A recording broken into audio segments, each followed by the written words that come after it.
1954 সালের এক গরম গ্রীষ্মের দিন জাপানের টোকিও বিমানবন্দরে নামে একটি আন্তর্জাতিক ফ্লাইট বাকি যাত্রীদের মতো একজন মধ্যবয়স্ক লোক ইমিগ্রেশন ডেস্কের সামনে গিয়ে দাঁড়ায়। কিন্তু তখনই ঘটে এক অদ্ভুত ঘটনা। তার হাতে থাকা পাসপোর্ট দেখে চমকে উঠেন ইমিগ্রেশন অফিসাররা, কারণ সেখানে দেশের নাম ছিল টরেট, একটি এমন দেশ যা পৃথিবীর কোনো মানচিত্রেই নেই। লোকটি দাবি করে সে এসেছে একটি প্রাচীন দেশ থেকে যার বয়স 1000 বছরের বেশি, আর সে বলছে এই প্রথমবার নয়, সে এর আগেও বহুবার জাপানে এসেছে ব্যবসার কাজে। তবে সমস্যাটা তখনই শুরু হয় যখন ম্যাপে সেই দেশের অস্তিত্ব খুঁজে পাওয়া গেল না। আজকের ভিডিওতে আমরা জানবো দি ম্যান ফ্রম টরেট, এই রহস্যময় ভ্রমণকারীর অদ্ভুত গল্প, যিনি হয়তো এসেছিলেন এই পৃথিবী থেকে নয়, বরং অন্য এক বিকল্প পৃথিবী থেকে। ঘটনাটি ঘটেছিল 1954 সালে জাপানের টোকিও শহরের হ্যান্ডা ইন্টারন্যাশনাল এয়ারপোর্টে। একজন বিদেশি ভ্রমণকারী বিমান থেকে নেমে ইমিগ্রেশন ডেস্কে গেলেন। অফিসার তার পাসপোর্ট হাতে নিয়েই থমকে গেলেন। পাসপোর্ট একেবারে আসল, মুদ্রণ, কাগজ, সিল সবই জেনুইন। তবে সমস্যাটা ছিল দেশের নাম নিয়ে। পাসপোর্টে লেখা ছিল টরেট। তার চোখ কসলে নিল। টরেট, এ আবার কোন দেশ? এমন তো কোনো দেশ পৃথিবীর মানচিত্রে নেই। লোকটি একেবারে স্বাভাবিকভাবে বলল, আমি টরেট থেকে এসেছি, আমার কোম্পানির ব্যবসার কাজে এটা আমার 5মবারের মতো জাপানে আসা। আপনারা তো জানেন আমার দেশ সম্পর্কে, এটা 1000 বছরের পুরনো এক দেশ। এই দাবিতে অফিসাররা আরো বেশি সন্দেহে পড়ে গেল। তারা সঙ্গে সঙ্গে আরো কিছু অফিসার ডেকে আনলেন।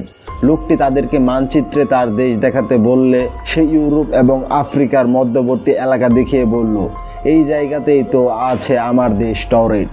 কিন্তু সেখানে তো অ্যান্ডোরা, টরেট বলে কিছুই ছিল না। অবস্থা জটিল দেখে জাপানি ইমিগ্রেশন পুলিশ তাকে একটি হোটেল হাউস অ্যারেস্টে রাখার সিদ্ধান্ত নেয়।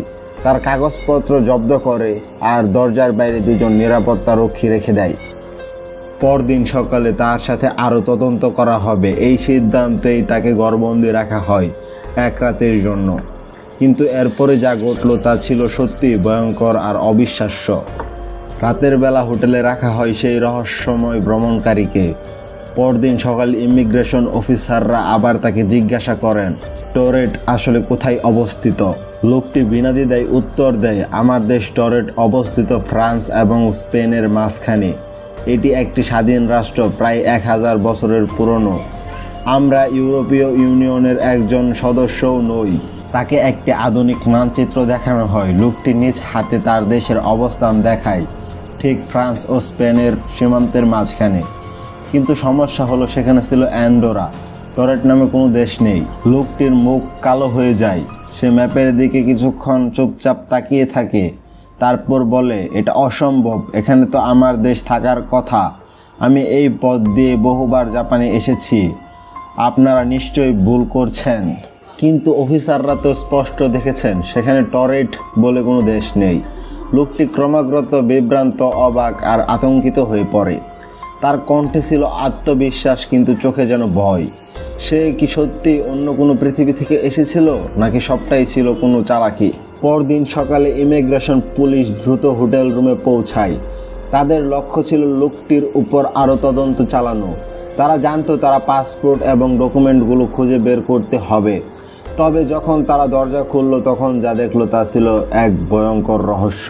রুমের ভেতরে কোনো মানুষ ছিল না, যেন সেও এখানে ছিল না কখনো। রুমের মধ্যে সবকিছু ঠিকঠাক ছিল, বিছানা গোছানো, আসবাবপত্র স্থির, কিছুই অগোছালো ছিল না। কিন্তু লোকটি কোথাও ছিল না। তার পাসপোর্ট, তার ডকুমেন্ট সবকিছু ছিল অদৃশ্য, যেন এখানে কখনোই কেউ ছিল না, এমনটা বোঝা যাচ্ছিল। দরজার দিকে তাকালে দেখা যায় কোনো ধরনের সিগন্যাল বা চিহ্ন ছিল না, যেন কেউ রুম থেকে বের হয়ে গেছে এমন কিছু ছিল না।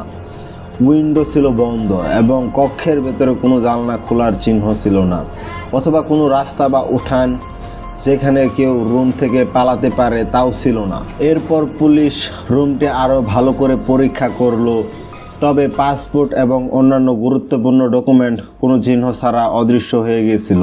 সে যে আসলেই ওই রুমে ছিল, সে যে আসলেই এমন একটা পাসপোর্ট নিয়ে এসেছে, তাহলে সবকিছু কেমন করে অদৃশ্য হয়ে গেল? সে কি আসলেই গায়েব হয়ে গিয়েছে, নাকি কোনো রহস্যময় শক্তির প্রভাবে এই ঘটনা ঘটেছে? সেই রহস্য আজও অমীমাংসিত রয়ে গেছে। যেহেতু এই ঘটনা কখনো সমাধান হয়নি, বিশ্বজুড়ে বিভিন্ন ব্যাখ্যা দেয়া হয়েছে। কিছু মানুষ মনে করেন যে এই রহস্যের পেছনে আসলেই কোনো গভীর কারণ রয়েছে। আজ আমরা সেই থিওরিগুলো সম্পর্কে জানব। প্রথমেই আসে অল্টারনেটিভ ইউনিভার্স থিওরি। এই থিওরি অনুযায়ী লোকটি সম্ভবত আরেকটি প্যারালাল ইউনিভার্স থেকে এসেছে, যেখানে টরেট নামে একটি দেশ রয়েছে। তবে এই পৃথিবীতে তার আগমন হলো এক অদ্ভুত ঘটনা। কয়েকজন বিজ্ঞানী বিশ্বাস করেন যে মানবজাতি হয়তো একাধিক বাস্তবতায় বসবাস করছে এবং এই লোকটি নিজের পৃথিবী থেকে এসেছিল ভুলক্রমে। দ্বিতীয় থিওরিটি হলো টাইম ট্রাভেল থিওরি। আরেকটি সিদ্ধান্ত হলো সময় ভ্রমণ। এই সিদ্ধান্ত মতে লোকটি ভবিষ্যৎ অথবা অতীতে কোথাও ভ্রমণ করে এসেছে। এই থিওরি অনুসারে লোকটি ভবিষ্যৎ থেকে এসে সময়ের মধ্যে একটা গড়বড় ঘটিয়ে ফেলেছে এবং তাই সে ফিরে এসেছে অন্য এক সময়ে। কিছু মানুষ দাবি করেন আমরা আসলে সময় ভ্রমণের আধুনিক যুগে পৌঁছাতে চলেছি, আর লোকটি সম্ভবত তেমনই একজন যাত্রী।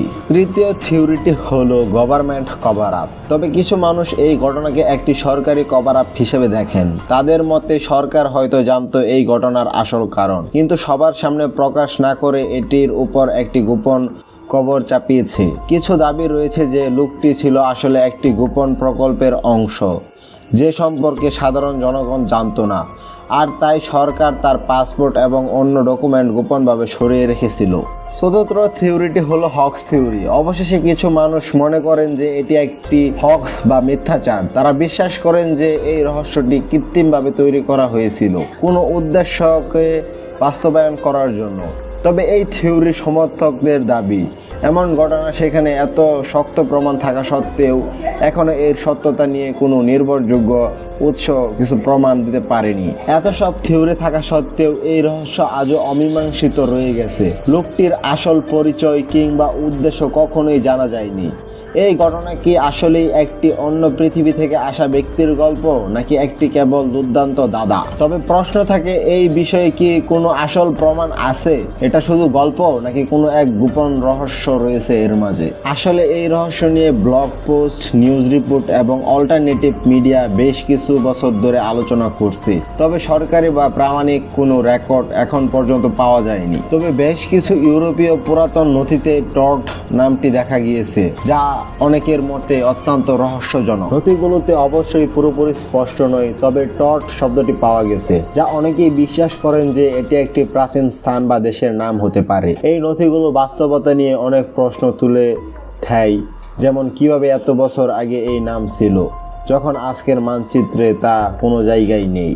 এই সব অল্টারনেটিভ প্রমাণ এবং রহস্যময় নথির ব্যাখ্যা কিছুতেই পুরোপুরি নিশ্চিত নয়। তবে এখনো অনেক রহস্যবিদ এই ঘটনাকে একটি গভীর অবিস্মরণীয় ঘটনা হিসেবে বিবেচনা করে। তবে এসব তথ্যের মাঝে একটি জিনিস স্পষ্ট, এটি শুধু একটি রহস্য নয়। তাহলে এই রহস্যময় মানুষটি কি সত্যি অন্য পৃথিবী থেকে এসেছিলেন, নাকি এটা ছিল সবই এক বড় ধোঁকা? এত বছর পরেও এই ঘটনা আমাদের মস্তিষ্কে প্রশ্ন জাগিয়ে যায়। এটি কি সত্যি এমন কিছু ছিল যা আমরা বুঝতে পারিনি, নাকি ছিল এক কল্পনা সৃষ্টি? আপনার কি মনে হয়, এটি কি একটি আসল রহস্য, নাকি কেবলমাত্র এক কল্পিত কথা? কমেন্টে আপনার মতামত জানান এবং এই ভিডিওটি যদি আপনার ভালো লেগে থাকে তাহলে আমাদের চ্যানেলটি সাবস্ক্রাইব করতে ভুলবেন না। এতটুকুই ছিল আজকের রহস্য। তবে বিশ্বটা অনেক বড়, হয়তো এখনো আমরা সবকিছু জানি না। আরো রহস্যময় ভিডিও দেখতে আমাদের চ্যানেলটিকে সাবস্ক্রাইব করুন। আজকের ভিডিওটি এই পর্যন্তই। দেখা হবে পরবর্তী কোনো ভিডিওতে। ততক্ষণ ভালো থাকুন, সুস্থ থাকুন। আল্লাহ হাফিজ।